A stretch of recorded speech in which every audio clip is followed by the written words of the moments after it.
Hello students, आपका अपने YouTube channel doctor Vaid's legal nexus law में स्वागत है। आज जो हम टॉपिक डिस्कस करने जा रहे हैं वो टॉपिक है conditions and warranties. That's also part of sale of goods act and contain under section 11 to 17। Section 11 से 17 तक जो सेल ऑफ गुड्स एक्ट है उसमें टॉपिक हम डिस्कस करेंगे कंडीशन एंड वारंटीज। इसमें हम जो है वो the rule of caveat emptor, जो केवियट एम्प्टर का रूल है वो भी डिस्कस करेंगे।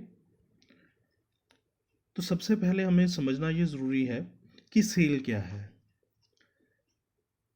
जिन स्टूडेंट्स ने यही अभी देख रहे हैं टॉपिक, इससे पहले वाला जो टॉपिक है वो topic sale, what is sale, sale होता क्या है, क्या इसके इसेंशियल्स हैं, इसके बारे में अगर उन स्टूडेंट्स ने पहले नहीं गो थ्रू हुए या पहले वो जो है यूट्यूब का वीडियो नहीं देखा, तो उस यूट्यूब के वीडियो को इस वीडियो के डिस्क्रिप्शन में जो है वो इंसर्ट किया गया है। वहाँ से भी जाके स्टूडेंट्स जो हैं वो सेल का टॉपिक, जो पहला टॉपिक है सेल ऑफ गुड्स एक्ट का, उसको भी अच्छी तरह से जो है वो समझ सकते हैं।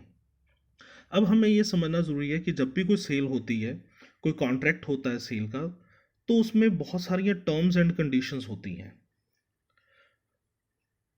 हमें देखने में तो ये सिंपल लगेगा कि ये कॉन्ट्रैक्ट है सेल का, पर उस एक सिंपल सेल के कॉन्ट्रैक्ट में बहुत सारी टर्म्स एंड कंडीशंस होती हैं। बहुत सारे उसमें जो है जो हम शर्तें इम्पोज कर देते हैं, स्टिपुलेशंस लगा देते हैं, तो वो भी होती हैं। अब जैसे देखा जाए, कुछ तो कंडीशंस क्या होंगी, वो कंडीशंस होंगी फंडामेंटल नेचर की, कि अगर उसको चेंज किया तो समझा जाएगा कि कॉन्ट्रैक्ट ही नहीं है, कॉन्ट्रैक्ट ही ब्रीच हो गया एक तरह से। और कुछ शर्तें होती हैं जिसमें अगर वेरिएशन की जाए, अगर उसमें थोड़ा सा बदलाव लाया जाए, तो वो बदलाव कॉन्ट्रैक्ट को ख़त्म नहीं करता, कॉन्ट्रैक्ट तब भी वैलिड रहता है। तो इस चीज़ को समझना अभी ज़रूरी है हमें। जैसे अगर हम देखें तो जो condition as per section 12 subsection 2, if a stipulation forms very basis of the contract or is essential to the main purpose of the contract, it is called a condition, उसे हम condition कहेंगे। और as per section 12 subsection 3, if the stipulation is not essential to the main purpose, which is secondary in a nature, which is not same as important as the condition, or which is collateral to the main purpose of a contract। अब जो collateral to the main purpose of contract का मतलब है कि जो उसके सहायक है, जो कॉन्ट्रैक्ट है उसके जो है सहायक है चीज़, पर उतनी वैल्यू नहीं रखती। अब एग्जांपल को ध्यान से समझने की कोशिश कीजिएगा। मान लीजिए कि अगर आप एक कॉन्ट्रैक्ट करते हैं कि आपने कार परचेज करनी है, आप किसी भी गाड़ी के शोरूम में गए, ठीक, वहाँ पे आपको कार दिखाई गई कि ये कार है। अब हम क्या कहेंगे कि ये सिंपल कार की सेल का कॉन्ट्रैक्ट है। पर जब कार की सेल का कॉन्ट्रैक्ट है तो वो जो सेल्समैन है वो दिखाएगा जी ये कार जो है, ये कार में 1200 सीसी का इंजन लगा है जी, ये कार डीजल कार है, इस कार में जो म्यूजिक सिस्टम है वो इस खास स्पेसिफिक कंपनी का होगा, R&D का होगा या कोई पाइनियर का होगा। और दूसरी तरफ जो इसके टायर्स हैं वो एक स्पेसिफिक कंपनी, सपोज ब्रिजस्टोन के होंगे, ठीक। तो इसमें क्या है कि अभी ये जो हमने कॉन्ट्रैक्ट किया था सिर्फ एक कार, जिसे हमें देखने में सिंपल क्या लगा कि एक कार परचेज कर रहे हैं, तो उसमें हमने जब उसकी टर्म्स एंड कंडीशंस देखी तो उसमें हमें पता चला कि इसमें ये स्पेसिफिकेशंस होनी चाहिए। अब उसमें कुछ स्पेसिफिकेशंस हैं, मान लीजिए वो डीजल कार की बजाय आपको सप्लाई करे पेट्रोल कार, तो वो क्या है, आप उसको मना कर सकते हैं कि नहीं जी ये तो कंडीशन है, ठीक। और अगर वो सपोज करो जो कार का इंजन है वो 1200 सीसी का ना होकर 800 सीसी का इंजन निकल आए, तो that's also breach of condition, इसको भी हम ब्रीच ऑफ कंडीशन कहेंगे।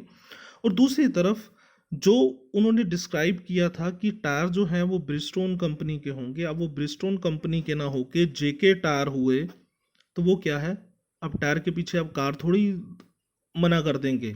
तो जहां पर वारंटी ब्रीच होगी जो सेकेंडरी इंपॉर्टेंस की है, collateral to the main purpose of contract है, तो उसमें क्या है कि हम कंपनसेशन क्लेम कर सकते हैं।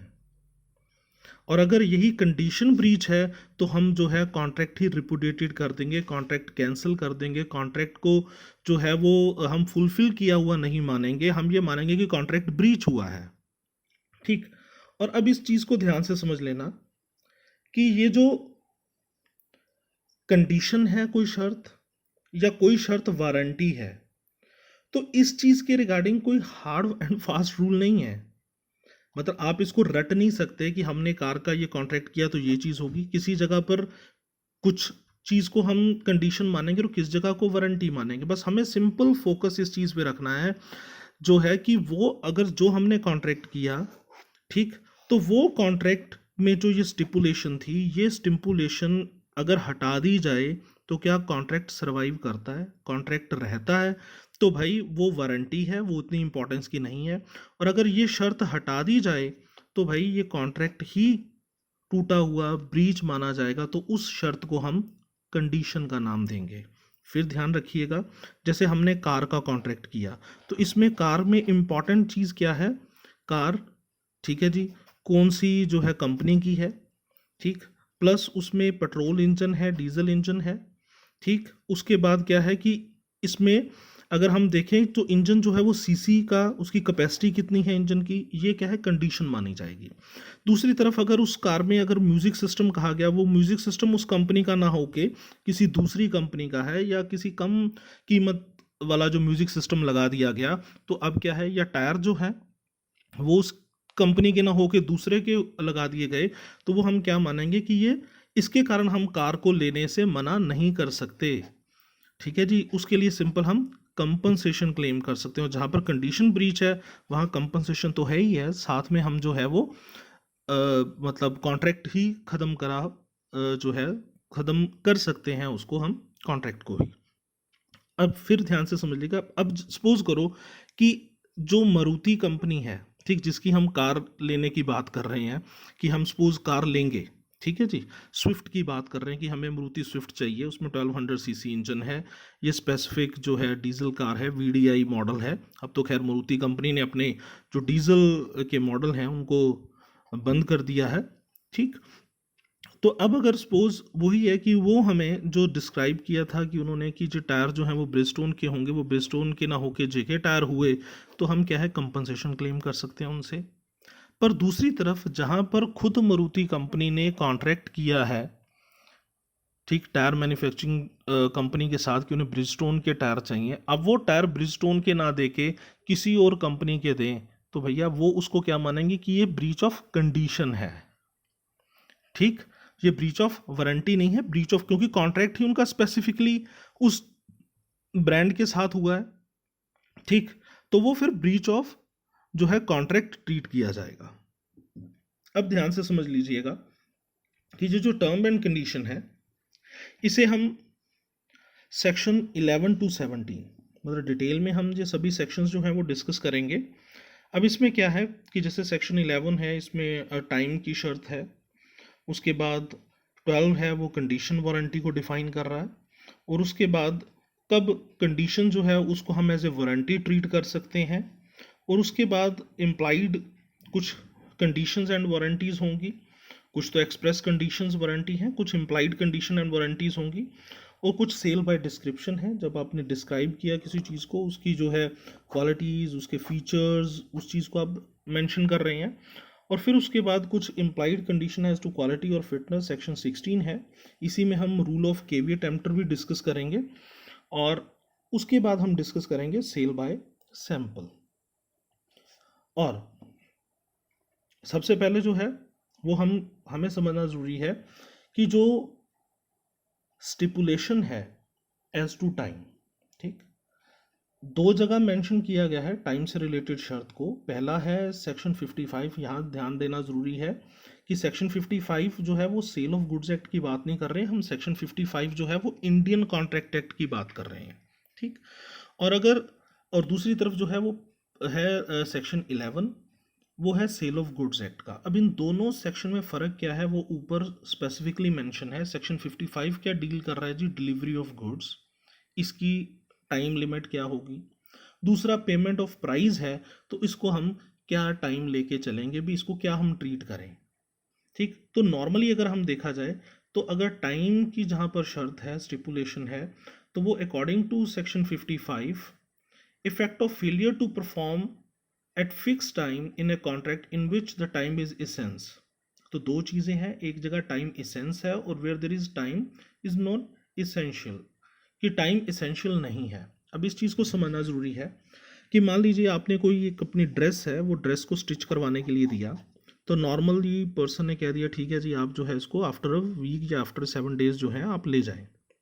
अब सपोज उस पर्सन ने जो है वो 7 डेज के बाद आपको वो ड्रेस स्टिच करके नहीं दी, तो क्या है ये, क्योंकि आपने कुछ स्पेसिफिकली नहीं उसके ऊपर कुछ टाइम का जो है स्टिपुलेशन रखा था, तो टाइम यहाँ इसेंस नहीं है, तो इसको हम ब्रीच ऑफ वारंटी ट्रीट करेंगे। दूसरी तरफ अगर आपने उस जो है टेलर को ये स्पेसिफिकली इंडिकेशन दिया है कि भाई ये ड्रेस जो है वो मुझे रिक्वायर्ड है नेक्स्ट संडे, ठीक, क्योंकि मंडे को जो है वो ब्रदर की या सिस्टर की मैरिज है, उस पर वियर करनी है, तो उस कंडीशन में क्या होगा कि अगर वो पर्सन वो उस खास, क्योंकि यहाँ पर आपने टाइम को क्या है वो इसेंशियल बना दिया है, खास बना दिया है, तो यहाँ पर अगर वो टाइम को जो है वो नहीं मानता, नहीं उस चीज़ को करता, तो इसको हम ब्रीच ऑफ कंडीशन ट्रीट करेंगे। और जहाँ पर टाइम इसेंस है, ज़रूरी है, तो वो वॉइडेबल होगा at the option of aggrieved person. जो एग्रीव्ड पर्सन है, जो पीड़ित पक्षकार है, जिसको नुकसान हुआ है, वो पर्सन के जो है रिक्वेस्ट के ऊपर उसको वॉइड करवाया जा सकता है। और दूसरी तरफ जहाँ पर टाइम इसेंशियल नहीं है, ठीक है जी, तो उसे हम वॉइडेबल की कैटेगरी में नहीं मानते, but the person is equally entitle to get the compensation, कि पर्सन चाहे तो वो कंपनसेशन जो है वो क्लेम कर सकता है। और दूसरी तरफ क्योंकि सेक्शन 55 है परफॉर्मेंस से लेके, 11 क्या कह रहा है सेक्शन, वो कह रहा है पेमेंट क्या कब हमने करनी है। तो unless a different intention appears from the term of contract, stipulation as to time of payment are not deemed to be essence of a contract. तो नॉर्मली टाइम जो होता है, क्योंकि हम चाहे इसको हम अपना इंडियन कल्चर मान ले, टाइम को हम एसेंस नहीं मानते। जैसे हम कोई फंक्शन है, तो फंक्शन पे हमने किसी को सपोज इनवाइट करना है, तो जो टाइम हम उसको बताते हैं तो वो कहते हैं ठीक है जी, इंडियन टाइम के अकॉर्डिंगली है ना जी, तो कोई बात नहीं, जो टाइम आपने मेंशन किया है तो वो उस टाइम पे शुरू नहीं होगा, उसको ऑब्वियस है टाइम लगेगा, ठीक है जी। तो पर्सन जो है वो देरी से ही उस फंक्शन पे पहुंचते हैं। तो हम नॉर्मली देख रहे हैं कि टाइम जो है वो कभी भी, ठीक, जब तक उसको स्पेसिफिकली इसेंस नहीं बनाया गया, ऑटोमेटिकली टाइम कभी भी इसेंस नहीं होता, कभी भी कंडीशन जो है वो नहीं होगा। ठीक, तो पेमेंट ऑफ प्राइस भी वही चीज़ आ गई कि जब अगर सपोज पेमेंट ऑफ प्राइस जो है पर्सन ने नहीं अकॉर्डिंगली किया टाइम पे, तो ये ब्रीच ऑफ कंडीशन नहीं है, ये नॉर्मली ब्रीच ऑफ वारंटी माना जाएगा। पर्सन इंटरेस्ट क्लेम कर सकता है, सो उसके जो है अलग कंसिक्वेंसेस हैं। अब नॉर्मली देखा जाए, फिर वही चीज़ को ध्यान रख लीजिएगा कि whether any stipulation as to time is of essence और कॉन्ट्रैक्ट और not, that depends upon the term of contract. तो ये चीज़ जो है depends upon the term of contract, इस चीज़ को ध्यान से समझना ज़रूरी है कि अगर कॉन्ट्रैक्ट की टर्म्स, जैसे मैंने आपको बताया कि टाइम को एसेंस बनाती है, शर्त है उसमें, टाइम की कोई लिमिटेशन है, टाइम की समय सीमा आपने निर्धारित कर दी है, तो उस समय तो वो टाइम जो है वो कंडीशन माना जाएगा। और अगर टाइम को आपने निर्धारित नहीं किया, कोई टाइम के रिगार्डिंग कुछ भी खास स्टिपुलेशन नहीं है, तो वो फिर वारंटी ट्रीट होगा, कंपनसेशन क्लेम कर सकते हैं, पर कॉन्ट्रैक्ट को जो है वो रिफ्यूज़ नहीं कर सकते। फिर अगर हम देखें, जैसे मैंने अभी भी कहा आपको भी, ठीक है जी, कंडीशन ब्रीच है तो उसका क्या कंसिक्वेंस होगा, क्या परिणाम होगा, और अगर वारंटी ब्रीच की जा रही है तो उसका क्या कंसिक्वेंसेस होगा। तो नॉर्मली है कि कंडीशन है, कंडीशन जो है वो है, हम जो देखते हैं कि वो वाइटल पार्ट है कॉन्ट्रैक्ट का, और अगर वाइटल पार्ट है कॉन्ट्रैक्ट का, तो उसमें अगर उसको नहीं पूरा किया जा रहा, तो पर्सन चाहे तो उसको कॉन्ट्रैक्ट को ही रिपुडिएटेड कर सकता है। और दूसरी तरफ जो वारंटी जो है वो अगर ब्रीच होती है, तो वारंटी ब्रीच होने पे पर्सन जो है वो कंपनसेशन क्लेम कर सकता है। अब ध्यान से समझ लीजिएगा कि जहाँ कंडीशन ब्रीच है वहाँ पर उसके पास 3 ऑप्शन है। पहले तो फर्स्ट क्या है कि treat the contract as repudiated, reject कर सकता है गुड्स को कॉन्ट्रैक्ट को मानने से कि ठीक है जी ये चीज़ मुझे नहीं चाहिए, ठीक है, वो मना कर देगा। और दूसरी तरफ जो है वो चाहे तो कंडीशन को वेव कर सकता है कि कोई बात नहीं, इट्स ओके, ठीक है, इसके बिना भी हम एक्सेप्ट कर लेते हैं, ठीक है जी गुड्स, कोई बात नहीं, ठीक। और दूसरी तरफ जो है उसमें क्या है कि वो पर्सन जो है वो treat the breach of condition as a breach of warranty, कि ठीक है जी इक्वली इम्पॉर्टेंट था चीज़ कि कार है, कार ठीक है, ये हमने जो आपने डिस्क्राइब किया था कि ये डीजल कार होगी, ठीक है, अब ये पेट्रोल कार आप दे रहे हैं तो ठीक है कोई बात नहीं, हम इसे एक्सेप्ट कर लेते हैं, पर as a breach of warranty treat करेंगे तो you have to pay the compensation, आपको इसके रिगार्डिंग कंपनसेशन पे करनी पड़ेगी। तो ये कोई भी चीज़ जो है वो मतलब अगर कंडीशन ब्रीच है तो कंडीशन ब्रीच होना जो है कंपैरेटिवली मोर सीरियस है, वो उसको हम एक तरह से जो है ज़्यादा सीरियस ट्रीट करेंगे, मानेंगे इस चीज़ को। और दूसरी तरफ वारंटी अगर ब्रीच है तो फिर पर्सन जो है वो कंपनसेशन क्लेम कर सकता है। अब जो ब्रीच ऑफ वारंटी है, ठीक, वी हैव ऑलरेडी डिस्कस्ड कि warranty is a term which though must be perform is not so vital, जो वाइटल पार्ट नहीं है जिसको परफॉर्म करना जो है वो उतना ज़रूरी नहीं है। हाँ है, ठीक है, कंडीशन मतलब जो है की तरह ज़रूरी नहीं है, पर फिर भी स्टिपुलेशन है, फिर भी हमने वहाँ पे मेंशन किया है, so that's why the person जो है वो क्या होगा, डैमेजेस क्लेम कर सकता है। और such as give and take the delivery और pay the price, person equally जो है वो मतलब डिलीवरी को भी जो है वो ठीक है एक्सेप्ट करेगा, पर वो प्राइस पे करेगा और कंपनसेशन क्लेम कर सकता है। मतलब कंपनसेशन क्या है कि लेस प्राइस पे कर देगा उसके रिगार्डिंग। अब इस चीज़ को ध्यान से समझ लेना कि जो कंडीशन एंड वारंटीज़ होंगी, ये कंडीशन एंड वारंटीज़ एक्सप्रेस और इम्प्लाइड हो सकती हैं। अब एक्सप्रेस और इम्प्लाइड को हमने जो है नॉर्मली जब कॉन्ट्रैक्ट फर्स्ट डिस्कस कर रहे थे तब भी हमने section 9 of Indian contract act में डिस्कस किया था कि एक्सप्रेस मींस ओरल है, वर्बल है, वर्ड्स के साथ है, या रिटन फॉर्म में है, लिखित है, किसी तरह का बोल के है या लिख के है। और इम्प्लाइड की अगर हम बात करें तो उसमें क्या होता है कि वो बाय द एक्ट और कंडक्ट ऑफ द पार्टीज है, पार्टीज के एक्ट या कंडक्ट व्यवहार से पता चल रहा है, उसको हम कह रहे हैं जी इम्प्लाइड। तो कंडीशन एंड वारंटीज जो है वो एक्सप्रेस फॉर्म में हो सकती है जी कॉन्ट्रैक्ट में, और कुछ चीज़ें जो हैं वो इम्प्लाइड मानी जाएंगी कि ये चीज़ ऑब्वियस है, इसको हम जो है वो कंडीशन मानेंगे और इसको हम वारंटी मानेंगे। अगर तो एक्सप्रेस है फिर तो कोई प्रॉब्लम नहीं, और प्रॉब्लम हमें थोड़ी सी आती है इम्प्लाइड के रिगार्डिंग, क्योंकि इसको समझना जो है वो ज़रूरी है। एक्सप्रेस तो जो पार्टी ने मेंशन कर लिया, पार्टी ने ही उसमें जो है बता दिया अभी ये चीज़ है, और उसको हम ठीक उसके अकॉर्डिंगली ही परफॉर्म करेंगे कॉन्ट्रैक्ट को, तो कोई प्रॉब्लम नहीं। प्रॉब्लम या समझने वाली चीज़ जो है वो इम्प्लाइड में है।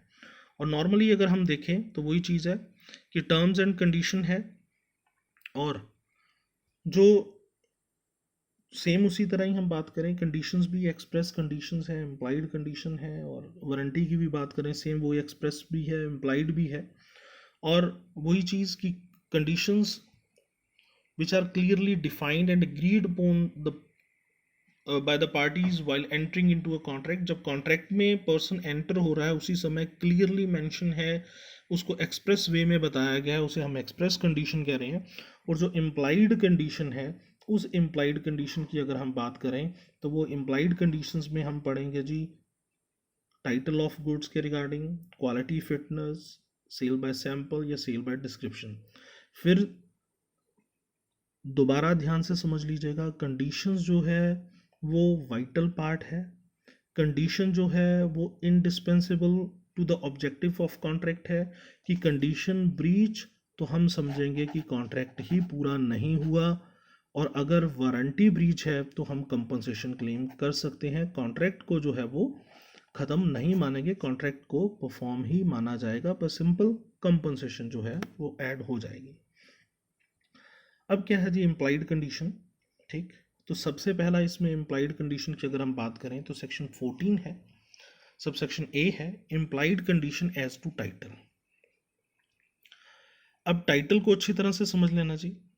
ठीक, अब टाइटल क्या है कि टाइटल में अब हम किस चीज़ का टाइटल दे रहे हैं उसको। अगर हम मान लीजिए कोई कॉन्ट्रैक्ट कर रहे हैं, ठीक है, कॉन्ट्रैक्ट में हम पर्सन को टाइटल भी तो कन्वे करते हैं। अब सेल ऑफ गुड्स है, सेल की बात कर रहे हैं, तो यहाँ पे सेलर क्या ट्रांसफ़र टाइटल करेगा बायर को, ऑनर का। ठीक है जी, कि सेलर जो है वो बायर को ऑनर बना रहा है। जैसे अगर बेलमेंट का हम अगर कॉन्ट्रैक्ट की बात करें, तो बेलमेंट के अंदर क्या है कि टाइटल क्या ट्रांसफ़र हो रहा है, बेली का। प्लेज में प्लेजी का, को मॉर्गेज किया जा रहा है तो उसमें मॉर्गेजी का, तो वो हम टाइटल उसको ट्रांसफ़र कर रहे हैं। यहाँ पर जो सेलर है वो क्या टाइटल ट्रांसफ़र करेगा, ऑनर का। तो सेलर तभी ऑनर का ट्रांसफ़र कर सकता है, तो पहले उसको दो कंडीशंस पूरी करनी पड़ेगी। पहली तो क्या है, in the case of sale he has a right to sell the goods. पहले तो उसके पास राइट हो सेल करने का, और दूसरा कि जैसे एग्रीमेंट टू सेल है, ठीक, और उसमें उसके पास क्या हो कि राइट, चाहे at the time of agreement to sell he has no right to sell that particular goods, but he has a chances to acquire that right before the actual sale. यानी कि जब पर्सन जो है, अगर हम यहाँ भी देखें क्या है, he will have a right to sell the goods at the time when the property is to pass. जब प्रॉपर्टी पास की जाएगी, जब एक्चुअल में सेल होगी, उस समय उसके पास जो है वो राइट आ जाएगा। किस चीज़ का राइट आ जाएगा, ऑनरशिप का। तभी वो पर्सन ऑनर जो है ऑनरशिप का टाइटल ट्रांसफर कर सकता है। क्योंकि फर्दर आगे भी हम जो है अपनी वीडियोस में डिस्कस करेंगे कि जो टाइटल है तो उसके रिगार्डिंग एक प्रोमिनेंट कंसेप्ट क्या आती है कि no person can convey a title a better title which he has. कोई पर्सन अपने से अच्छा टाइटल जो है वो कन्वे नहीं कर सकता। तो इसीलिए पर्सन खुद जो सेलर है, पहली चीज़ तो उसके पास सेल करने का राइट हो, ठीक, और दूसरी चीज़ कि ठीक है अगर एग्रीमेंट टू सेल कर रहा है उसमें उसके पास राइट नहीं है, पर जब एक्चुअल में सेल होगी उस समय उसके पास वो राइट आ जाएगा। अब सेल और एग्रीमेंट टू सेल क्या है, इसको इन शॉर्ट आपको बता दूं कि मान लीजिए आज पर्सन है अपनी एक कार है उसके पास, ठीक है जी, वो कार आज के दिन में ही आप उसको खरीद रहे हैं, वो आपको सेकेंड हैंड दे रहा है, उसकी कीमत है 2 लाख, ठीक, आपने 2 लाख पे की है, आज ही उसने कार दे दी, ये हो गया सेल, पोजेशन पेमेंट सब कुछ हो गया, उस चीज़ को हम कह रहे हैं सेल। और सपोज अगर पर्सन है, पर्सन क्या है कि आपने उसको 50,000 पे कर दिए, ठीक, और पर्सन जो है आपने कहा कि ठीक है जो 1.5 लाख रुपीज़ है, जो रिमेनिंग अमाउंट है वो आप उसको पे करेंगे आफ्टर 14 डेज। तो उस कंडीशन में जो आज आपने 50,000 रुपीज़ पे किए वो हो गया एग्रीमेंट टू सेल। तो सपोज एक पर्सन है, सपोज मिस्टर ए है, मिस्टर ए अपनी कार जो है वो सेल कर रहा है, आज उसका एग्रीमेंट टू सेल हुआ है बी के साथ, ठीक, उसने कार जो है वो एग्रीमेंट किया है कि वो 2 लाख में सेल कर देगा। अब सपोज कीजिए वो उसका कोई फ्रेंड है, वो कह रहा है जी ठीक है मैं कार इसको परचेज कर लूँगा ए का। अब वो जो सी उसका फ्रेंड है ए का, वो उसको कहता है भी कार मुझे मुझे दे दो, पर वो कह रहा है कि भी ये तो ऑलरेडी एग्रीमेंट टू सेल हो चुका है, मैं सेल करूँगा बी को, आप बी के साथ निगोशिएशन कर लें।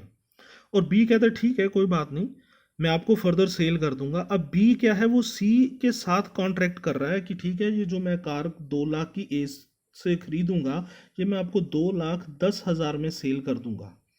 तो आज के तारीख में जब बी सी के साथ एग्रीमेंट टू सेल कर रहा है, तो उसको पता है कि ये फ्यूचर में मेरे पास पोजेशन आ जाएगा, ठीक। तो अगर आज की डेट में नहीं भी है बी के पास इसका टाइटल, पर क्या है वो फ्यूचर में आ जाएगा। तो जो बी पॉइंट है वो इस चीज़ को कवर करता है कि ठीक है इसमें क्या है कि ये एग्रीमेंट टू सेल के जो है कंडीशन में, एग्रीमेंट टू सेल की अगर हम बात करें तो उसमें पर्सन के पास जब तक एक्चुअल सेल होगी उससे पहले पहले ए जो है वो बी को गुड्स दे देगा। जैसे ए और बी के साथ कॉन्ट्रैक्ट हुआ था, उसमें उसने 20 डेज का टर्म पीरियड रखा था, ठीक, और बी और सी के अंदर वो रख सकता है कि ठीक है जी आफ्टर 1 मंथ में आपको सेल कर दूंगा 2 लाख जो है 10,000 में। तो वो क्या है कि उसको बी को जो है जब 20 डेज के बाद उसको ओनरशिप मिल जाएगी, तो वो उसके आफ्टर 10 डेज सी को सेल कर सकता है। तो ये वैलिड एग्रीमेंट होगा, वैलिड, इसमें जो है टाइटल कन्वे हो रहा है पर्सन को, तो पहली चीज, सेलर जब गुड्स सेल करे तो उसके पास उसी समय ही राइट हो सेल करने का, या अगर वो सेल नहीं है, एग्रीमेंट टू सेल है, तो वो एग्रीमेंट टू सेल जब एक्चुअल में सेल बनेगा तब तक उस सेलर के पास वो राइट आ जाना चाहिए। ठीक, अब केसेस हैं, केसेस से हम इस चीज को समझेंगे, केस लॉ से। तो पहला हम डिस्कस कर रहे हैं जी रॉलैंड वर्सेस डेविल का केस। इस केस में क्या है कि पर्सन जो है, जो प्लेंटिफ है, वो एक सेकंड हैंड कार जो है ले रहा है डिफेंडेंट से, कुछ मंथ उसने यूज भी कर लिए, ठीक, कार को। उसके बाद पता चलता है भी ये कार जो है वो जिस पर्सन से उसने परचेज की थी डिफेंडेंट से, एक्चुअल में वो उसका ट्रू ऑनर नहीं है, ट्रू ऑनर कोई और है। ठीक, तो इसके पास यानी कि जो डिफेंडेंट के पास है वो राइट नहीं था सेल करने का। अब जो ट्रू ऑनर है वो तो अपनी कार ले जाएगा ना प्लेंटिफ से। अब प्लेंटिफ को वो कार देनी पड़ी। ठीक, तो अब उसके पास क्या राइट बचा कि वो जो पर्सन है, जिस डिफेंडेंट ने उसको सेल किया था और सेल के साथ टाइटल नहीं मिला, उसको मालिकाना हक नहीं मिला, ऑनरशिप नहीं मिली, अब वो डिफेंडेंट से कंपनसेशन प्लस जो है अपना फुल प्राइस जो उसने पे किया था वो क्लेम कर सकता है। अब ये कोई मायने नहीं रखता, अब डिफेंडेंट ये कहे कि हाँ जी आपने इसको 2 महीने 4 महीने चला लिया तो मैं इसके पैसे काटूंगा, तो ऐसा कुछ नहीं हो सकता, क्योंकि डिफेंडेंट ने जो गुड्स सेल की थी वो डिफेक्टिव थी, उसके पास उस समय टाइटल ही नहीं था सेल करने का। तो वही चीज़ आ गई कि पर्सन अगर गुड्स को सेल कर रहा है तो उसके पास टाइटल होना ज़रूरी है, तो ये कंडीशन ब्रीच माना जाएगा, पर्सन अपनी पूरी अमाउंट जो है वो वापस ले सकता है। उसके बाद अगर हम बात करें तो वो है जी इसमें नेक्स्ट सेक्शन है सेक्शन 15। जो सेक्शन 14A हमने डिस्कस किया था, उसके बी या सी जो है वो फर्दर हम इम्प्लाइड वारंटीज में डिस्कस करेंगे। सेक्शन 15 क्या है जी? सेक्शन 15 है implied condition in sale by description. अब जब भी कोई सेल होती है तो सेल में ऑब्वियस है कुछ ना कुछ डिस्क्राइब किया जा रहा है। ठीक, अब जब डिस्क्रिप्शन होती है, अब डिस्क्रिप्शन क्या वर्ड है, इसको नॉर्मली हम अगर देखें तो सेल ऑफ गुड्स एक्ट में कहीं भी डिफाइन नहीं किया गया, पर डिस्क्रिप्शन का नॉर्मली मतलब क्या है कि किसी गुड्स, जो गुड्स को हम सेल कर रहे हैं उसकी हम काइंड्स क्या है, क्लास क्या है, वैरायटी क्या है, ठीक, क्या उसकी जो है खासियत है, उस चीज़ को अगर हम उसका, जैसे सपोज कोई गुड्स है, कोई गुड्स आपको सेल कर रहा है कि ये तो दार्जिलिंग टी है जी, ठीक, क्योंकि इस पे जीआई टैग है, जियोग्राफिकल इंडिकेशन की है, गुड स्पेसिफिकली जो है वैल्यूएबल है, इम्पॉर्टेंट जो है मानी जाती है। ठीक, क्योंकि उसका प्लेस ऑफ ओरिजिन वो आपको बता रहा है कि भाई उस जगह की है खास चीज़ ये।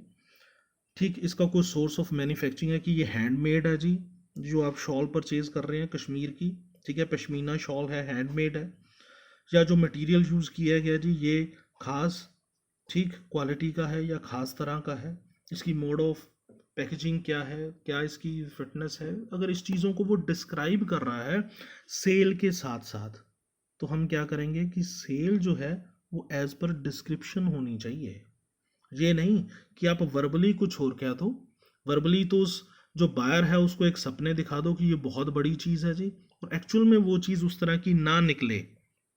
ठीक, जैसे कि ये केस, ठीक है जी, वार्ले वर्सेस विप का है कि पर्सन है, पर्सन जो रिपिंग मशीन जो है वो सेल कर रहा है और उसको क्या डिस्क्राइब कर रहा है कि ये सिर्फ 1 साल पुरानी है, और जब एक्चुअल में पर्सन को गुड्स डिलीवर होती है तो वो 1 साल नहीं बल्कि काफ़ी पुरानी निकलती है, तो वो जो गुड्स है वो एज पर डिस्क्रिप्शन नहीं है। So the buyer is equally entitle to return the machine, उस मशीन को रिटर्न करके और अपनी जो अमाउंट है वो वापस ले सकता है, क्योंकि ये ब्रीच ऑफ कंडीशन है।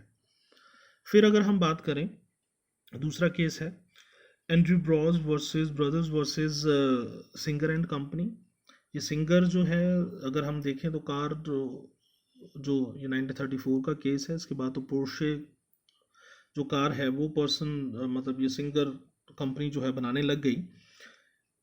तो अब ये क्या है कि इसमें कॉन्ट्रैक्ट किया गया था कि उसको पर्सन को जो है वो न्यू सिंगर कार डिलीवर की जाएगी, पर जब उसको एक्चुअल में डिलीवर हुआ तो उसमें वो कार जो है वो न्यू नहीं थी, बल्कि वो, ठीक है जी, पुरानी कार उसको डिलीवर किया गया तो सेम वही चीज़, क्योंकि ब्रीच ऑफ कंडीशन है, डिस्क्रिप्शन के अकॉर्डिंग नहीं है, जो बताया गया सेल में उसके अकॉर्डिंग गुड्स नहीं है, तो वो जो है पर्सन उसको रिजेक्ट कर सकता है।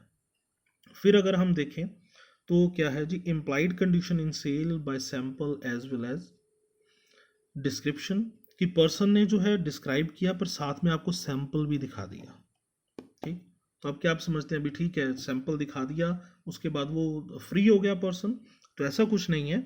पर्सन जो भी गुड्स को सेल कर रहा है, डिस्क्राइब तो किया साथ में सैंपल भी दिखाया जा रहा है, तो यही सफिशेंट नहीं है। It is not sufficient that the bulk of the goods correspondent with the sample, कि सिंपल ये नहीं कि आपने जो सैंपल दिखाया था आप गुड्स एक्चुअल में जो डिलीवर कर रहे हैं वो एज पर सैंपल है। ठीक, यही काफ़ी नहीं है, आपने जो डिस्क्राइब किया था उसके अकॉर्डिंग भी हो, क्योंकि क्या होता है कि कई बार ऐसा होता है कि पर्सन ने जो सैंपल दिखाया या जो बोला उन दोनों में बहुत फ़र्क होता है। ठीक, जब गुड्स एक्चुअल में पर्सन सप्लाई कर रहा है वो सैंपल को तो कंफर्म कर रही है कि ठीक है ये आपने सैंपल दिखाया था ठीक है, पर जो आपने डिस्क्राइब किया था उसके अकॉर्डिंगली वो गुड्स नहीं है, तो इसको भी हम breach of condition he treat करेंगे। अब इसको ध्यान से समझ लीजिएगा। जैसे बहुत प्रोमिनेंट केस है, that is Wallace Sons and Wells versus Pratt and Haynes, popularly known as Wallace and Pratt। ये केस बहुत बार हमने कॉन्ट्रैक्ट में पढ़ा है पहले भी। तो इसमें क्या है कि पर्सन ने डिस्क्राइब किया सीट्स जब पर्सन को रिक्वायर्ड था इंग्लिश सेफन सीट्स, ठीक, पर पर्सन ने जो उसको दिखाया, ठीक, और जो सप्लाई किया उसको वो जॉइंट सेफन सीट था। अब दोनों ही सीड्स जो हैं वो देखने में क्या है, सिमिलर लगते हैं। हम कई बार देखते हैं किसी तरह के जो बीज होते हैं वो जब तक ग्रो ना किए जाएं, जब तक पैदा ना हो, जब तक उसमें से कोई चीज़ ना निकले, तब तक हम नहीं उसको डिफ्रेंशिएट कर सकते भी ये कौन सी क्वालिटी का है। तो पर्सन हाँ ठीक है सैंपल दिखा के और वो ये कहे कि मैंने सैंपल के अकॉर्डिंगली आपको गुड्स डिलीवर की है, तो पर्सन जो है वो फ्री नहीं हो जाता जब तक वो चीज़ ग्रो ना हो के पता चले कि वो एज पर डिस्क्रिप्शन है या नहीं है। ठीक, तो अगर पर्सन डिस्क्राइब कुछ कर रहा है, सैंपल आपको दिखाया, पर सैंपल जो है वो आप जो रिक्वायर्ड है या जो उसकी डिस्क्रिप्शन है वो उसके अकॉर्डिंगली सैंपल नहीं है। ठीक, ये आपको कब पता चलेगा? कुछ टाइम के बाद जब वो सीड्स ग्रो कर जाएंगे, तो पर्सन की लाइबिलिटी टिल दैट टाइम रहेगी। वो पर्सन चाहे एग्जेम्पशन क्लॉज भी हो उसमें कि पर्सन की कोई लाइबिलिटी नहीं है, इवन देन पर्सन जो है वो लाइबल होगा, क्योंकि जो गुड्स है वो सैंपल के साथ साथ जो डिस्क्राइब की गई है चीज़ उसके ही अकॉर्डिंग होनी चाहिए। फिर उसके बाद जो ये मोस्ट इंपॉर्टेंट पार्ट है that is implied condition as to quality और फिटनेस। देखिए, जब हम कोई चीज़ को डिटेल में डिस्कस करते हैं तो उसमें क्या होता है कि हमें ऑब्वियस है कुछ टाइम लगता है एक्सप्लेन करने में, क्योंकि हर चीज़ को थोड़ा सा इन डेप्थ जो है मतलब एक्सप्लेन किया जाए तो थोड़ा सा ठीक लगता है, स्टूडेंट्स को भी समझना आसान है। तो आपको सभी जो है वो पॉइंट्स इन डेप्थ समझाए जा रहे हैं, चाहे वीडियो थोड़ी सी लेंथी हो जाए पर आप इसको ज़रा ध्यान से समझिएगा। और जो ये सभी आपको शो हो रही हैं स्लाइड्स वगैरह, इनको भी आप अगर चाहें तो बीच बीच में पॉज करके इसकी भी आप जो है वो स्क्रीनशॉट्स ले सकते हैं, ये एक तरह से आपके नोट्स ही हैं। तो ये जो इम्प्लाइड कंडीशन है एज टू क्वालिटी और फिटनेस, ये किस चीज़ पे बेस है जी? अगर हम देखें तो that is rule of caveat emptor, इसको मैक्सिम भी कह सकते हैं, doctrine of caveat emptor, principle of caveat emptor. ठीक, तो जो सेक्शन 16 का ओपनिंग वर्ड्स है, ठीक, वो इसी रूल को लेके आते हैं जी केवी टेम्पटर के। तो ओपनिंग वर्ड क्या है इसमें? Subject to the provision of this act and of any other law for the time being in force, there is no implied warranty or condition as to the quality or fitness for any particular purpose of goods supplied under a contract of sale except as follows। exceptions हम अभी discuss करेंगे बाद में। ठीक, तो ये कह रहा है कि चाहे तो इस एक्ट के अंदर या कोई भी लॉ है for the time being in force, जो भी कोई लागू हो रहा है कानून कहीं पे भी किसी भी तरह का, तो उसमें कोई इम्प्लाइड वारंटी या कंडीशन नहीं मानी जाएगी। किस चीज़ के रिगार्डिंग? क्वालिटी और fitness for any particular purpose of the goods supplied under a contract of sale. यानी आपका पर्टिकुलर पर्पज क्या है भाई, बायर को क्या चीज़ रिक्वायर्ड है क्या नहीं, वो सेलर को नहीं पता हो सकता। तो ये इस रूल पे बेस्ड है। Caveat emptor means the buyer beware.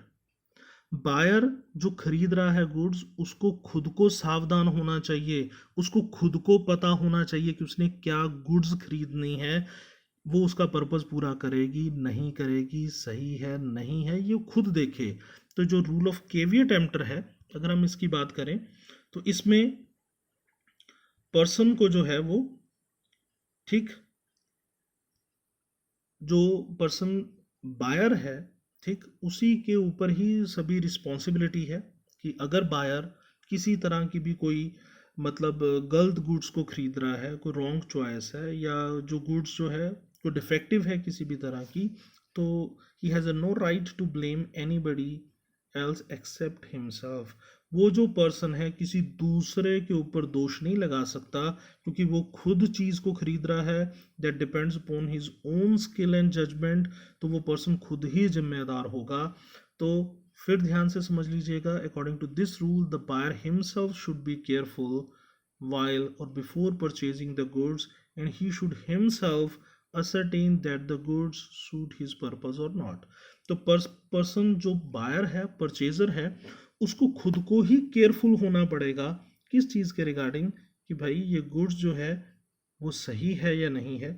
जैसे नॉर्मल एग्जांपल देखें इसमें हम, कि अगर पर्सन जो है, ठीक, कि एक हॉर्स परचेज कर रहा है, तो उसमें अब वो उसका क्या है, अब उसके माइंड में क्या है जिसको उसने डिस्क्लोज नहीं किया कि ठीक है उसको ये राइडिंग पर्पस के लिए चाहिए, ठीक। अब पर्सन जो है उसने, बायर ने कहीं ये चीज़ मेंशन नहीं की, और अगर पर्सन जो बी है उसको हॉर्स सेल कर रहा है, that is not suitable for riding but is suitable only for the being driven as a carriage. वो भाड़ ढोने के लिए यूज़ हो सकता है, पर वो राइडिंग पर्पस के लिए सुटेबल नहीं है, ठीक। तो इसके लिए जब उसने अपना चीज़ इंटेंशन या अपनी जो है इस चीज़ को मेंशन ही नहीं किया बायर ने, तो वो जो सेलर है वो रिस्पॉन्सिबल नहीं होगा। बायर जो है वो गुड्स को अब रिजेक्ट नहीं कर सकता, ना ही वो क्लेम कर सकता है। यही जो केवियट एम्प्टर की कंसेप्ट है, ठीक। अब जो इसका इम्पॉर्टेंट केस है, ठीक, that is in re Andrew Yule and company का केस है। इसमें पर्सन ने जो है एक स्पेसिफिक क्वालिटी का क्लॉथ ऑर्डर किया, ठीक, हेसन क्लॉथ के नाम से जो है। अब ये पर्सन ने पर्टिकुलर क्लॉथ का ऑर्डर किया, ठीक, और एक्चुअल में क्या है कि उसको वो पैकेजिंग पर्पस के लिए चाहिए, ये चीज़ उसने डिस्क्लोज नहीं किया बायर ने। और नॉर्मली अगर हम देखें तो ये क्लॉथ इस तरह का था कि जिसकी स्मेल जो है that is not fit for packaging purpose, कोई पैकिंग के लिए ये यूज़ नहीं हो सकता था। तो अब क्योंकि पर्सन ने जो है, ठीक, इस चीज़ को नहीं डिस्क्लोज किया, तो अब पर्सन जो बायर है he has no right to reject the goods. और चाहे अब वो पर्पस उसका सॉल्व कर रही है नहीं कर रही, क्योंकि ये बायर को पता होना चाहिए, ठीक। इसके लिए सेलर जो है वो रिस्पॉन्सिबल नहीं है। फिर अब इस चीज़ की क्या है जी, इसकी एक्सेप्शंस हैं जो हम डिस्कस कर रहे हैं। यानी जो केवियट एम्प्टर है रूल, उसकी एक्सेप्शन। रूल क्या था कि बायर बिवेयर, जो खरीददार है वो खुद केयरफुल होना चाहिए खरीदने के लिए। अब हम उसकी एक्सेप्शन जो डिस्कस कर रहे हैं, उसका अपवाद जो डिस्कस कर रहे हैं, उसमें क्या होगा कि नहीं भाई बायर नहीं, सेलर जो है वो रिस्पॉन्सिबल होगा। तो इसमें क्या है कि इम्प्लाइड कंडीशन जो है वो है एज टू क्वालिटी और fitness for the buyers purpose. अब इसमें अगर ये फॉलोइंग कंडीशंस फुलफिल होती हैं, ठीक, जिसमें पहली कंडीशन क्या है, the purpose must have been disclosed. Buyer ने अपना पर्पस डिस्क्लोज कर दिया, बता दिया। और buyer must have relied on the skill और जजमेंट ऑफ द सेलर। जो बायर है वो सेलर के स्किल और जजमेंट के ऊपर रिलाई कर रहा है। और तीसरा, जो सेलर का जो बिजनेस है वो इसी गुड्स को सेल करने का है। तो that is immaterial whether the seller is a manufacturer, producer और नॉट। ये कोई मायने नहीं रखता कि जो सेलर है वो मैन्युफैक्चरर है, प्रोड्यूसर है या नहीं है, हाँ वो डील कर रहा है इस तरह की गुड्स के साथ, तो वो पर्सन लायबल हो जाएगा। फिर ध्यान से समझ लीजिएगा कि अगर बायर जो है वो सेलर की शॉप पे गया, उस शॉप पे जाके पर्सन जो है वो उसको कहता है कि मुझे ठीक है जी ये पर्टिकुलर गुड्स चाहिए, या सपोज जो पर्सन है वो गया जो है किसी शॉप पे कि उसके जो है ये पिंपल्स हैं फेस के ऊपर, तो इसके लिए कोई क्रीम दे दीजिए। तो अब क्या है कि वो उसने पर्पस अपना डिस्क्लोज कर दिया।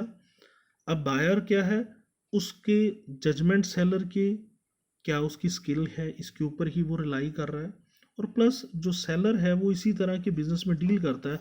अब अगर उसने वो गुड्स उसको दी, वो ऑन ऑर्नामेंट उसको दिया जो उसके पर्पस को पूरा नहीं करता, तो अब सेलर रिस्पॉन्सिबल है, बायर नहीं रिस्पॉन्सिबल होगा। ठीक है जी। केस है प्रीस्ट वर्सेस लास्ट का, कि पर्सन है जहाँ पर हॉट वाटर वाटर परचेज किया है, रिटेल केमिस्ट है उससे, और जैसे ही वो पर्सन ने हॉट वाटर उसमें पोर किया, डाला उसके अंदर जो है हॉट हॉट वाटर बॉटल के अंदर, तो वो एकदम ब्रस्ट कर गया। तो जो है इंजरीज हुई, बर्न इंजरीज जो हैं पर्सन की वाइफ को। तो इसके लिए क्या है कि जो केमिस्ट है वो रिस्पॉन्सिबल होगा।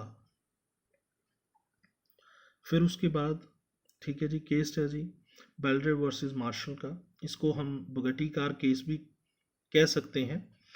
अब इस केस को ध्यान से समझना कि पर्सन जो है, जो प्लेंटिफ है, वो डिफेंडेंट को क्या कह रहा है कि उसको जो है एक कार रिक्वायर्ड है, किस पर्पस के लिए, टूरिंग पर्पस के लिए, कंफर्टेबल कार चाहिए। और जो वो पर्सन डिफेंडेंट है जो कि डीलर है, कार डीलर, वो उसको क्या सुजेस्ट कर रहा है, बुगटी कार, जो world's one of the fastest car है, but actually that is not fit for touring purpose, touring purpose के लिए नहीं है। तो यहाँ पर कोर्ट क्या हेल्ड कर रही है कि पर्सन जो है वो, जो प्लेंटिफ है, वो अपनी गुड्स जो है उसको रिटर्न करके जो उसका प्राइस है वो रिकवर कर सकता है। अब इस चीज़ को ध्यान से समझ लेना, जैसे मान लीजिए आप गए जो है मारुति कार के शोरूम में, तो वहाँ पर आपने कहा कि आपको जो है वो टूरिंग पर्पस के लिए कार चाहिए, तो उन्होंने सुजेस्ट की जी ओमनी कार। अगर आपको याद हो, ओमनी एक पुराना सा वैन का मॉडल है। तो अब वो ओमनी कार जो है वो टूरिंग पर्पस के लिए कंफर्टेबल नहीं है। आपने कुछ गुड्स उसमें लोड करना है, या शॉर्ट आपकी जो ड्यूरेशन की जर्नी है, या आपने किसी तरह को कैश लेके जाना है, तो वो सामान के लिए ठीक है कार, पर वो उस तरह की कंफर्टेबल नहीं है। तो यहाँ पर अगर वो आपने उसको तो अपनी सारी जो रिक्वायरमेंट्स थी वो डिस्क्लोज कर दी पर्सन को, जो सेलर है, ठीक। आप उसकी नॉलेज के ऊपर, स्किल के ऊपर, ठीक है, उसके ऊपर ही आप रिलाई कर रहे हैं। तो अब अगर आपने ये चीज़ किया है, तो अगर वो जो सेलर है अकॉर्डिंगली गुड्स आपको सेल नहीं करता, तो फिर ये ब्रीच ऑफ कंडीशन ट्रीट किया जाएगा। यहाँ पर बायर बिवेयर वाला जो कंसेप्ट जो है वो एप्लीकेबल नहीं होगा। अब फिर ध्यान से समझ लीजिएगा इसको। पहले हम क्या डिस्कस कर रहे हैं, इम्प्लाइड कंडीशंस। इम्प्लाइड कंडीशन की एक्सेप्शन हमने क्या डिस्कस किया जी, रूल ऑफ केविएट टेम्पटर का, ठीक, बायर बिवेयर, ठीक, कि भाई बायर जिम्मेवार है, सेलर नहीं। अब फिर एक्सेप्शन आ गया, तो इसमें फिर वही चीज़ होगी कि पहले वाला रूल ही एप्लीकेबल होगा, जिसमें कि सेलर रिस्पॉन्सिबल नहीं है बल्कि बायर ही रिस्पॉन्सिबल होगा। तो इसके अंदर क्या हम पढ़ेंगे जी, इसमें हम पढ़ेंगे कि व्हेन अ पर्सन, ठीक है जी, claim the goods under the patent और ट्रेड नेम। जब पर्सन जो है परचेज कर रहा है गुड्स को उसके नाम के साथ, बजाय कि स्पेसिफिकेशन उसकी बोले, ठीक है, बजाय इसके कि उसकी कोई डिस्क्रिप्शन बोले, सिंपल वो गया और जाके वो कह रहा है पर्सन की, ठीक है जी, उसे ओमनी कार चाहिए, ठीक है, या बुगाटी कार चाहिए, विदाउट डिस्क्लोजिंग हिज पर्पस, उसका पर्पस क्या है ये डिस्क्लोज नहीं किया पर्सन ने, तो उस कंडीशन में क्या होगा कि अब बायर ही रिस्पॉन्सिबल है, ठीक। फिर ध्यान से समझ लीजिएगा, इन the case of a contract for sale of a specified article, आपने खास आर्टिकल जो है वो जो है ले रहे हैं अंडर इट्स पेटेंट और ट्रेड नेम।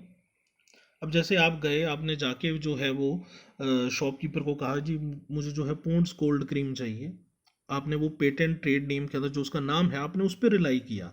आप जो है बायर जो है वो रिलाई नहीं कर रहा सेलर की नॉलेज और स्किल के ऊपर, बल्कि वो रिलाई कर रहा है गुड्स की रेपुटेशन पे, ट्रेड नेम पे। अब आपने जो वो कोल्ड क्रीम जो है ली, ठीक है जी, या मॉइस्चर जो है क्रीम ली, अब वो आपका पर्पस पूरा करे या ना करे उसके लिए सेलर रिस्पॉन्सिबल नहीं है, क्योंकि सेलर को आपने डिस्क्राइब नहीं किया अपना पर्पस, उसको डिस्क्लोज नहीं किया अपना पर्पस। आपने सिंपल जो परचेज किया है वो किया है, रिलाई किया है आपने जो ट्रेड नेम के ऊपर। ठीक, तो यहाँ पर जो है वो सेलर रिस्पॉन्सिबल नहीं है और बायर ही खुद वो जो उसका पर्पस पूरा करे या ना करे, जो पहले हम कंसेप्ट कर रहे थे रूल ऑफ केवियर टेम्पटर, क्योंकि ये एक्सेप्शन है, एक्सेप्शन टू द एक्सेप्शन है। तो एक्सेप्शन क्या थी कि पहले नॉर्मल हम बात कर रहे थे rule of caveat emptor buyer beware की, पर उसकी एक्सेप्शन हमने डिस्कस की थी जहां पर बायर जो है वो डिस्क्लोज कर दे, ठीक है जी, अपनी जो रिक्वायरमेंट है, तो अब रिस्पॉन्सिबल हो गया सेलर। पर जहां पर फिर उसका एक्सेप्शन क्या हुई कि जहां पर सेलर ने बायर ने जो है वो अपनी पर्पस क्या है उसका वो डिस्क्लोज नहीं कर रहा, सिंपल परचेज कर रहा है गुड्स ट्रेड नेम के अंडर, तो वहां पर जो है वो बायर रिस्पॉन्सिबल है, सेलर नहीं। फिर जो दूसरा अगर हम देखें इसकी जो है केवियर टेम्पटर की एक्सेप्शन, अब जो हम बात कर रहे हैं section 16 subsection 2, that is implied condition as to merchantable quality. ये जो पॉइंट है, ये पॉइंट केवियर टेम्पटर जो हम रूल कर रहे थे द बायर बिवेयर, उसकी सेकंड एक्सेप्शन है। ठीक, तो इसमें क्या है, ठीक, कि गुड्स जो है शेल बी ऑफ मर्चेंटेबल क्वालिटी, कि पर्सन की जो जो ये गुड्स हैं ये मर्चेंटेबल क्वालिटी की होनी चाहिए, मतलब सब स्टैंडर्ड वाली जो गुड्स जो हैं वो ना हो। केस इसमें क्या है जी, Frost versus Aylesbury Dairy Company Limited का, कि पर्सन है, पर्सन परचेज कर रहा है जी milk from the seller, seller क्या है जी, वो डेयरी ऑनर है, और मिल्क में क्या है, टाइफाइड जर्म्स, और इसके कारण, ठीक है जी, जर्म्स के कारण जो है वो पर्सन की वाइफ जो है वो, ठीक है, इन्फेक्टेड हुई, उसके बाद उसकी डेथ हो गई। तो अब ये बायर को थोड़ी पता होगा, जो बायर गुड्स परचेज कर रहा है उसको थोड़ी पता है कि मिल्क में टाइफाइड जर्म्स हैं या नहीं है। तो यहाँ पर क्या है, सेलर रिस्पॉन्सिबल है। फिर ध्यान से समझ लीजिएगा कि जो सेक्शन 16 सब सेक्शन 2 है, दैट इज सेकेंड एक्सेप्शन है किस चीज़ की, सेकेंड एक्सेप्शन है रूल ऑफ केवियर टेम्पटर का। क्या है जी ये सेकंड एक्सेप्शन की, implied condition as to merchantable quality, की जो उसकी क्वालिटी है वो सही होनी चाहिए, बिक्री योग उसकी क्वालिटी हो। नेक्स्ट केस को ध्यान से समझ लीजिएगा, grant versus Australian knitting mills limited का केस है जी। इसमें क्या है कि पर्सन ने कुछ अंडर गारमेंट्स जो है वो परचेज किए, अब उस गारमेंट्स में क्या है, कुछ केमिकल्स जो हैं, अब ये केमिकल हैं जिससे पर्सन को स्किन डिजीज हुई, रैशेज हुए हैं। ठीक, तो यहाँ पर क्या है, बायर को थोड़ी पता है भी इसमें कुछ केमिकल हैं, तो उसके लिए सेलर रिस्पॉन्सिबल होगा। ठीक, फिर है जी उसके बाद वही चीज एक्सेप्शन टू एक्सेप्शन, यहाँ पर भी वही जो रूल हमने पहले डिस्कस किया था, फिर ध्यान से समझ लीजिएगा, हम बात कर रहे थे रूल ऑफ केवियर टेम्पटर की। ठीक, उसमें हमने फर्स्ट जो एक्सेप्शन डिस्कस की थी, उसमें फर्स्ट एक्सेप्शन में हमने डिस्कस किया था कि पर्सन जो है वो, अगर जो बायर है वो पर्सन अपनी रिक्वायरमेंट डिस्क्लोज करता है तो रिलाई करता है सेलर की स्किल के जजमेंट के ऊपर, तो अब क्या है, सेलर रिस्पॉन्सिबल है, बायर नहीं। ठीक, और दूसरी तरफ उसकी एक्सेप्शन क्या थी कि अगर बायर जाके सिंपल रिक्वेस्ट करता है कोई गुड्स उस ट्रेड नेम के अंडर, कोई अपना उसकी रिक्वायरमेंट डिस्क्लोज नहीं कर रहा अपनी सेलर को, तो अब सेलर रिस्पॉन्सिबल नहीं है। ठीक, पहले हमने जर्नल रूल डिस्कस किया, फिर एक्सेप्शन डिस्कस की, फिर एक्सेप्शन डिस्कस की, सेम उसी तरह ही अभी हमने पीछे जो डिस्कस किया है, ठीक है जी, उसमें भी यही चीज़ है। ठीक, ये दो केसेस अगर जो हमने डिस्कस किए हैं वो किस में किए हैं, सेक्शन 16 सब सेक्शन 2 में सेकेंड एक्सेप्शन में क्या है कि implied condition as to merchantable quality की पर्सन जो है वो सही क्वालिटी की गुड्स को सेल करे, ठीक है। अब इसकी एक्सेप्शन, ये एक्सेप्शन थी ऑलरेडी रूल ऑफ केवी अटेम्प्टर की। अब इस एक्सेप्शन की फर्दर एक्सेप्शन, यानी जिसमें सेलर रिस्पॉन्सिबल नहीं है बल्कि रिस्पॉन्सिबल होगा खुद बायर ही, ठीक। यानी जो पहला रूल होगा, एक्सेप्शन टू एक्सेप्शन का मतलब है कि जो पहले वाला जनरल रूल है वो ही एप्लीकेबल हो जाना। हाँ जी, तो इसमें क्या है कि जब गुड्स एग्जामिन कर ले बायर, ठीक, ये प्रोविजो टू सेक्शन 16(2) है। प्रोविजो मतलब उसकी प्रोवाइडेड क्लॉज, जिसमें जो जर्नल चीज़ है उसको हमने पहले जर्नल डिस्कस किया, केवी अटेम्प्टर, फिर ध्यान से समझ लीजिएगा केवी अटेम्प्टर की बायर बिवेयर, बायर रिस्पॉन्सिबल होगा, पर एक्सेप्शन हमने डिस्कस की नहीं जी, सेलर होगा, ठीक है। अब उस सेलर होने की एक्सेप्शन फिर हम डिस्कस कर रहे हैं, नहीं जी दोबारा क्या आ गया कि बायर ही रिस्पॉन्सिबल होगा। तो इस चीज़ को आप ध्यान से समझिएगा, अगर फिर भी कोई डाउट हो तो ये वीडियो को दोबारा फिर आप जो है वो रिवाइंड करके भी इसको आप समझ सकते हैं, ठीक। अब क्या है इसमें कि अगर बायर ने गुड्स को एग्जामिन किया और उसको उसमें डिफेक्ट दिख गया, ठीक है जी, if the buyer has examined the good there should be no implied condition as to regards defect which such examination ought to have revealed, जो उसमें सामने आ गए डिफेक्ट, ठीक है जी। अब फिर डिफेक्ट को हम ध्यान से समझेंगे, डिफेक्ट है क्या चीज़, किसी गुड्स में कोई दोष है, ठीक, कोई कमी है। अब वो डिफेक्ट अगर आपको सामने दिख गया कि भाई ये इसमें डिफेक्ट है, मान लीजिए आपने कार परचेज करनी है, ठीक है जी, और कार के ऊपर डेंट पड़ा हुआ है, वो डेंट आपको दिख गया कार के ऊपर पड़ा हुआ, तो अब आप भाई ये नहीं कह सकते कि सेलर रिस्पॉन्सिबल है, यहाँ पे बायर ही रिस्पॉन्सिबल होगा, ठीक। अब डिफेक्ट को ध्यान से समझ लीजिएगा कि डिफेक्ट का मतलब क्या है यहाँ पे।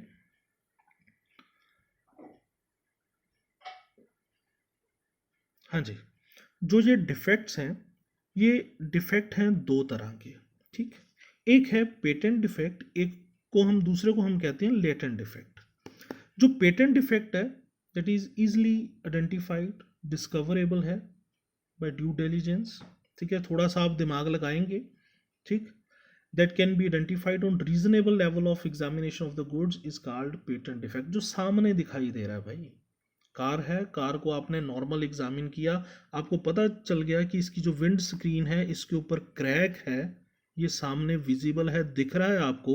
बाद में आप परचेज करने के बाद ये नहीं कह सकते कि जो सेलर है उसने सेकंड हैंड कार दी जिसकी कार का विंड स्क्रीन जो है उसके ऊपर क्रैक है या वो किसी तरह से डिफेक्ट है उसके अंदर। दूसरा जो लेटेंट डिफेक्ट है, defect which can not be revealed on the ordinary level of inspection, none of the goods is called latent defect, जो उसका छुपा हुआ है, जो हिडन है, ठीक, नॉट इजली डिस्कवरेबल, जो को आसानी से जिसको हम नहीं देख सकते। जैसे वही एग्जांपल ले लें अभी हम कार वाली, कि अगर कार का सपोज करो इंजन किसी तरह से कोई वीक है या उसमें इंजन ऑयल की प्रॉब्लम है, ठीक, कोई उसका पिस्टन वीक है या कोई उसकी जो है हेड गैस्केट जो है वो कुछ लीक है, अगर जो इस तरह के डिफेक्ट हैं जो हिडन है, जो कि नॉर्मल इंस्पेक्शन में सामने नहीं आते, छुपे हुए हैं, उसके लिए तो भाई सेलर आप जिम्मेवार रहोगे ही।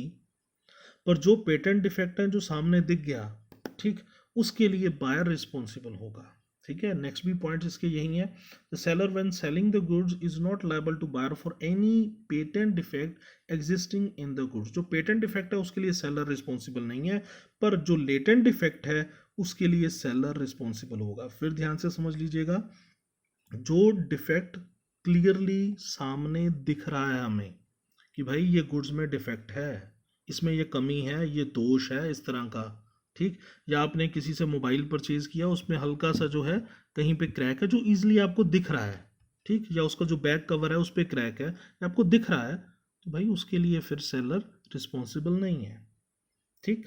और दूसरी तरफ जो उसका हिडन है कि आप फर्दर कोई एप्लीकेशन ओपन करें, एप्लीकेशन जो है वो किसी तरह फर्दर कुछ टाइम के बाद जो है वो ऑटोमेटिकली स्टॉप हो जाती है, तो ये जब आप उसको यूज़ करेंगे तब आपको पता चलेगा ये लेटेंट डिफेक्ट है जो बाहर से नहीं पता चलता, ठीक।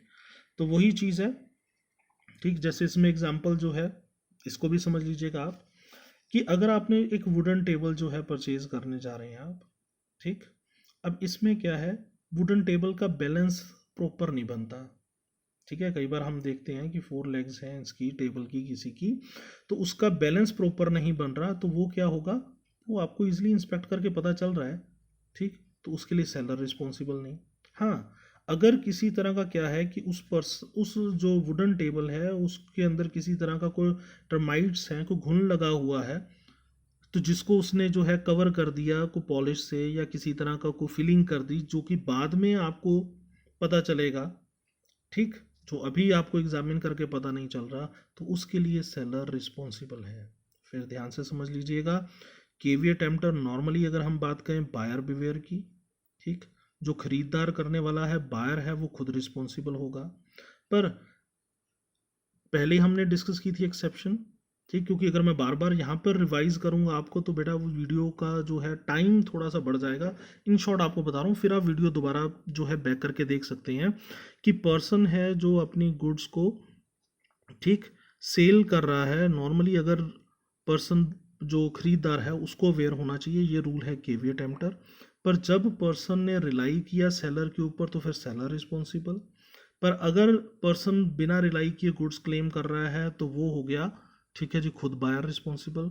दूसरा, सेलर को मर्चेंटेबल क्वालिटी की गुड्स सेल करनी चाहिए, घटिया क्वालिटी की नहीं, ठीक, इसके लिए सेलर रिस्पॉन्सिबल।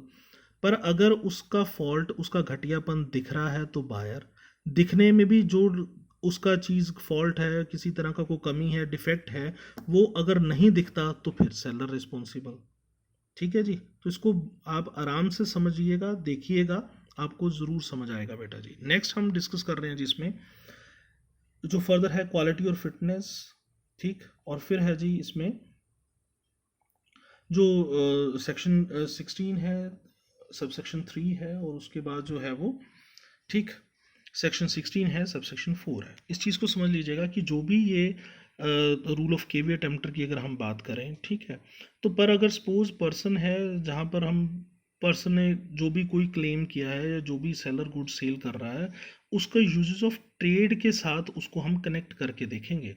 अगर पर्सन सेलर ने कहा कि ठीक है जी ये 100% प्योर गोल्ड आपको मैं सेल कर रहा हूँ, ठीक, पर एक्चुअल में वो दे रहा है जी 24 कैरेट गोल्ड।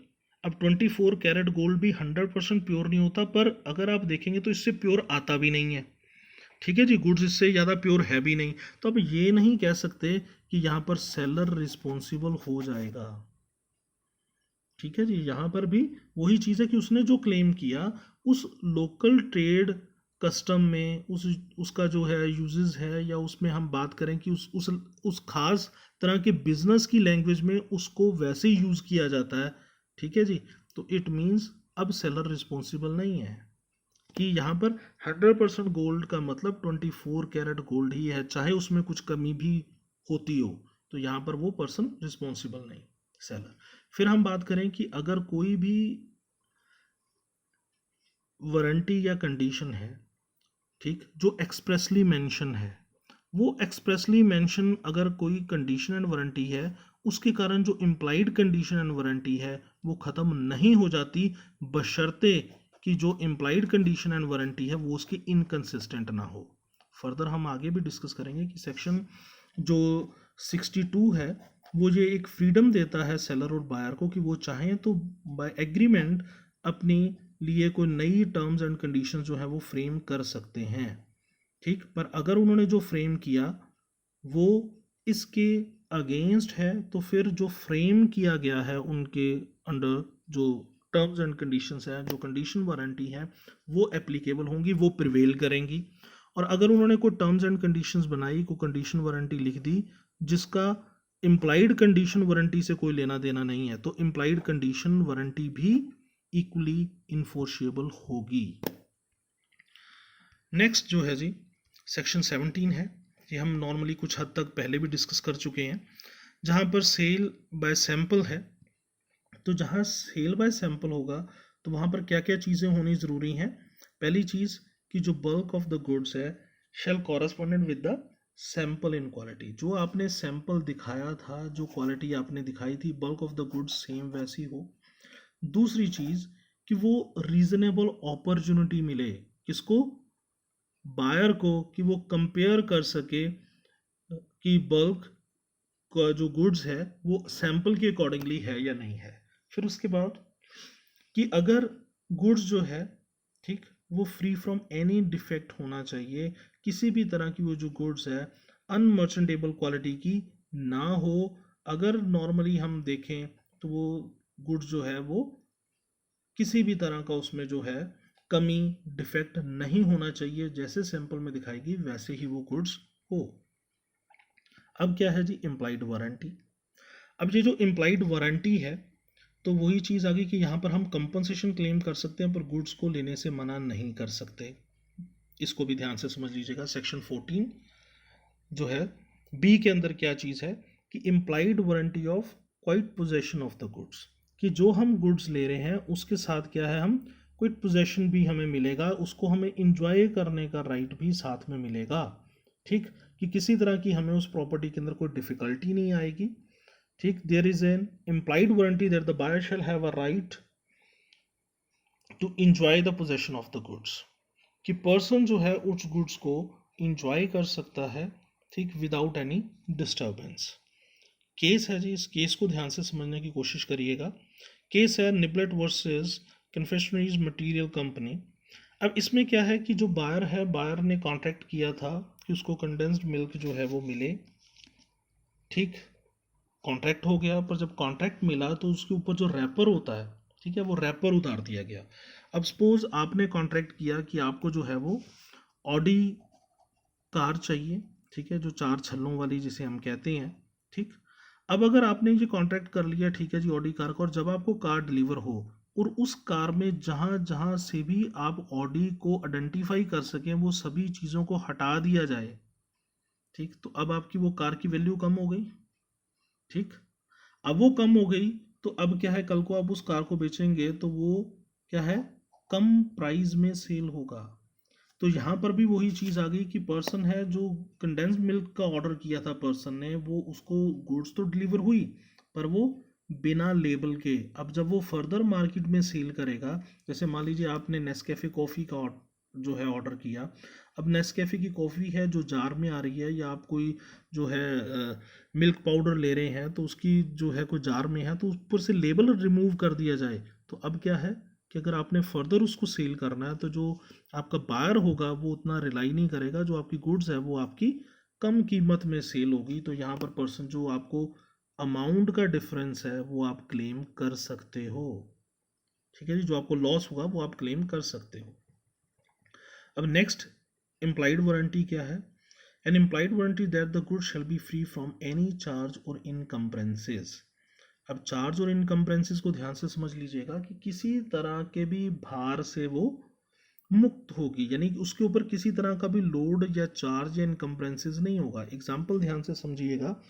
एग्जाम्पल क्या है कि अगर एक पर्सन, सपोज आपने एक जो है बाइक परचेज की, ठीक, अब बाइक आपने सेकंड हैंड किसी से ले लिया और वो क्या है, वो एक्चुअली बैंक के उसका कोई लोन पेंडिंग है या वो किसी के पास ऑलरेडी प्लेज है, वो क्या जो अमाउंट उसके ऊपर जो अभी रिमेनिंग है उसको हम यहाँ पे कह रहे हैं जी चार्ज और इनकम्प्रेंसेस।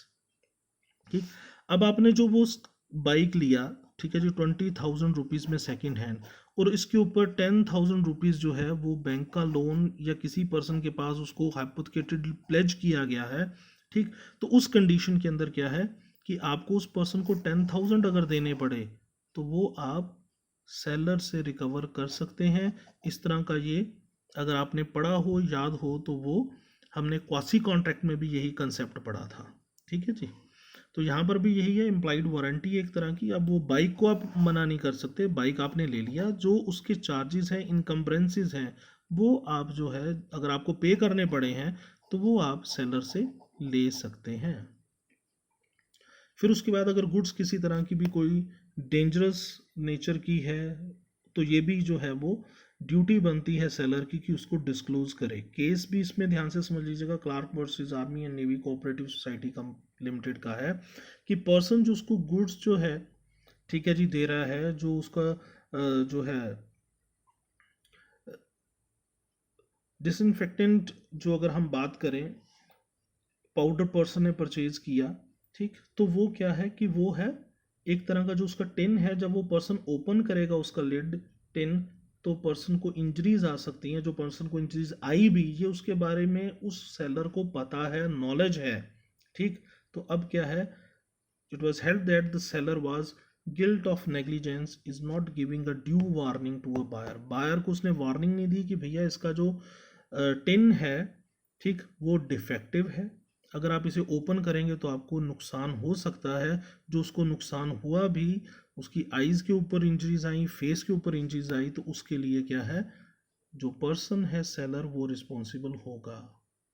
अब ध्यान से समझ लीजिए, we have already discuss this point कि exclusion of implied condition and warranties. जो भी हमने अभी डिस्कस किया है इम्प्लाइड कंडीशन एंड वारंटीज का, इसको हम एक्सक्लूड भी कर सकते हैं, मतलब इसको बाहर भी रख सकते हैं। ये किस तरह एक्सक्लूड कर सकते हैं हम इसे, by express agreement between the parties, कि पार्टीज में कॉन्ट्रैक्ट हो गया कि नहीं जी ये चीज़ है, तो ये हमने इसको हम एक्सक्लूड कर रहे हैं, ठीक। जैसे मर्चेंटेबल क्वालिटी की है, अगर आप किसी को जो है वो कुछ डेब्रीज दे रहे हैं, तो भाई वो मर्चेंटेबल क्वालिटी की नहीं होगी। अगर आप किसी को कोई भी किसी तरह का कोई जो स्क्रैप में गुड्स दे रहे हैं, तो वो मर्चेंटेबल क्वालिटी की नहीं होगी। दैट इज जो है excluded by express agreement between the parties. Parties खुद एक्सप्रेस एग्रीमेंट करके भी उसे एक्सक्लूड कर सकती हैं। उसके बाद क्या है, by the course of dealing between the parties, कि जो पार्टीज के अंदर डीलिंग हो रही है, जो उनका ट्रेड कस्टम है, ठीक, तो उसके मुताबिक भी जो है इसको एक्सक्लूड किया जा सकता है। और by the uses, if the uses is such as to bind both the parties to the contract, अगर किसी तरह का उनका यूजेस है, कोई खास तरह का कस्टम है, उसके अकॉर्डिंग भी जो है इसको हम एक्सक्लूड कर सकते हैं। फिर ध्यान से समझ लीजिएगा, जो भी इम्प्लाइड कंडीशन एंड वारंटीज है, अगर इसके रिगार्डिंग कोई एक्सप्रेस कंडीशन एंड वारंटी है, तो भाई express condition and warranty prevail करेगी। अगर एक्सप्रेस कंडीशन एंड वारंटी तो है, पर वो इम्प्लाइड कंडीशन एंड वारंटी के बारे में कुछ नहीं कह रही, तो इम्प्लाइड कंडीशन एंड वारंटी भी इक्वली इन्फोर्सेबल होंगी, उन्हें भी वैसे ही लागू किया जाता रहेगा। अब क्या है कि अगर जो आप एक्सक्लूड कर रहे हैं, ठीक है, टर्म्स एंड कंडीशन को आपने एक्सक्लूड किया, पर इसकी भी कुछ हद है, कुछ लिमिटेशन है। वो लिमिटेशन क्या है कि there should be no fundamental breach of contract,